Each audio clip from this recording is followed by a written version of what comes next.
A chilling recording captures those moments just before a light plane crash yesterday. Good afternoon, I'm Calvin Sneed. And I'm Latricia Thomas. That deadly accident happened yesterday afternoon off of Ooltewah Industrial Drive. That's where News Channel 1's Micaiah Thurman joins us now live with the latest developments. Micaiah.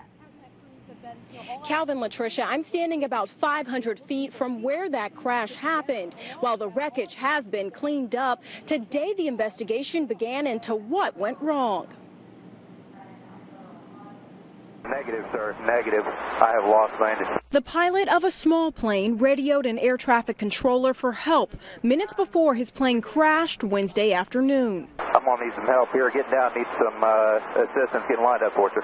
Around 3:15, the pilot radioed in, asking for help in locating the Chattanooga Metropolitan Airport. I got oil all over my windshield. I'm going to need some help for lineup. Dispatch redirected the pilot to a closer airport in Collegedale, just a mile from where he lost control. One, I'm not going to make it.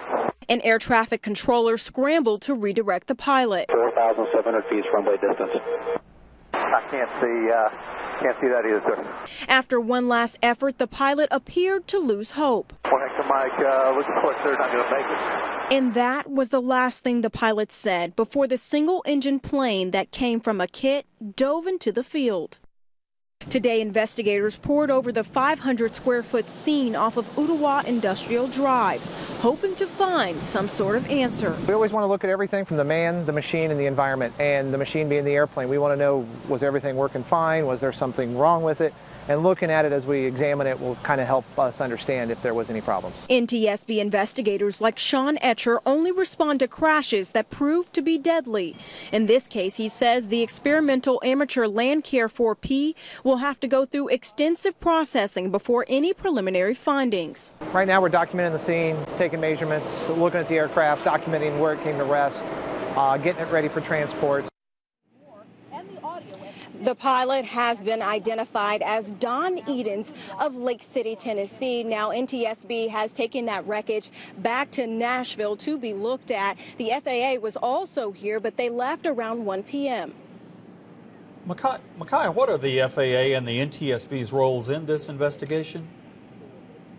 The NTSB is basically responsible for taking a look at everything and surveying what may have caused the actual accident. Now, if they do find that there was some issue or malfunction, the FAA would then make a recommendation to that company. Okay, thanks, Micaiah. And we are learning more about the life that Don Edens of Lake City, Tennessee leaves behind. The 44-year-old had worked for Empire Construction in Knoxville for 7.5 years. He was a project manager for the company and an experienced pilot. The company had 3 pilots and 3 aircraft traveling across the Southeast on a weekly basis. Don knew that we loved him. We knew that Don loved us. We know his family. They're very well loved, and they're supported right now by their community and their church. And we're just going to really miss him, and right now we're just grieving and praying for his family. Edens leaves behind a wife and 4 children.